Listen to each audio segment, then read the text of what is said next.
the WoodMaxx wood chipper, model 8M, or model WM 8M, manual feed. I didn't need the hydraulic feed, just another thing to go wrong as far as I'm concerned. It'll do 58 feet per minute. It's self-feeding. Price at their website is $2,239 with free shipping. Please see website for more information. Comes 90% assembled, 3-year warranty.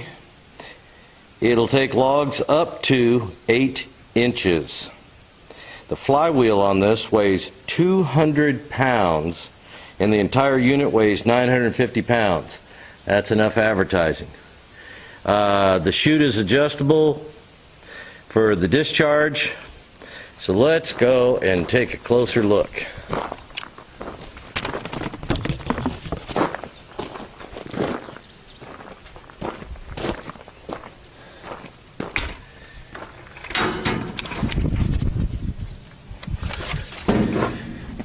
It's got a nice big entrance to it. No, I haven't cleaned it since I videotaped. There's the cog that grabs the wood and pulls it on in. The roller underneath. Pretty impressive unit. I'm not going to give you any information on assembling it because they have a video online that explains everything you know to assemble this. Assembly really didn't take very long, and I know, went pretty good. One of the reasons I bought this is my neighbor was looking at a DR PTO driven chipper for $2,599. Well, I looked into that. The flywheel on that one weighs 55 pounds. The one on the WoodMaxx weighs 200 pounds. You get that flywheel moving and not much going to stop it. 55 pounds? I don't know. The DR will only handle a max 4.5 inch. And the exhaust extended discharge chute is optional on that, and it's not self-feed. You got to pick the logs up and stick them down in it, and it'll gravity feed. No thank you. So that's all I got for now. Let's go see it in action. Oh, I'm powering this with a 52 horsepower Kubota tractor, my favorite. So let's go see it in action.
So what's good about this machine? Well, you can't beat the price, at least I couldn't. Free shipping, it's heavy. If it's heavy, there's something there. It's not going to fall apart. Well, we'll get to that. It's taken everything I've thrown at it. I've thrown in pieces at least 6.5 inches in diameter, but usually that's not going to happen with me because I keep all that stuff and cut it for firewood. Support. I called service and spoke to a gentleman named Will. He was fantastic, very knowledgeable, and I just felt great after talking to him. Am I glad I bought this? Yes, yes I am. Would I recommend it to someone else? Yes, yes I would. It also comes with this adjustable stiff leg, which is for use when it's not attached to your tractor. And we were discussing on whether or not that was needed. When this is sitting on the floor of your barn, shop, whatever, if you lean on the intake of this, where the logs go in, you're going to find that that's going to tip over real easy. Oh no! I had originally sent a copy of my video to WoodMaxx for their review and any comments they had. And they didn't like my comments in the bad part about parts coming loose and things like that. And they brought to my attention the above notice on page 8 of the manual that says, please check to make sure all nuts and bolts on the machine are tightened after you complete assembly and before machine is first used. I took that as meaning all the parts I had assembled. Well, all my parts were tight. What they mean is, this is per WoodMaxx, they say they do this for 2 reasons. They want you to take the machine apart and check every nut and bolt on it, except for the flywheel and knives that they did. And 2 reasons. 1, so that the user can familiarize themselves with all the hardware on the machine. And 2, so that the user is comfortable that everything is good to go for peace of mind while running a machine such as this. I've checked their video, their assembly video online, and it says the new assembly video. Well, it says nothing about taking everything apart and checking all the nuts and bolts. If you don't take the machine apart and check every nut and bolt tight, this is what happens. I don't even have 5 hours on it, and I spent 2.5 hours this morning fixing stuff before I could even make the video. One of the problems was, and get right down to it,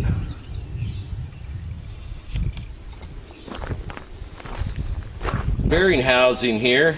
There are 2 Allen screws around the outside that hold that shaft inside this bearing.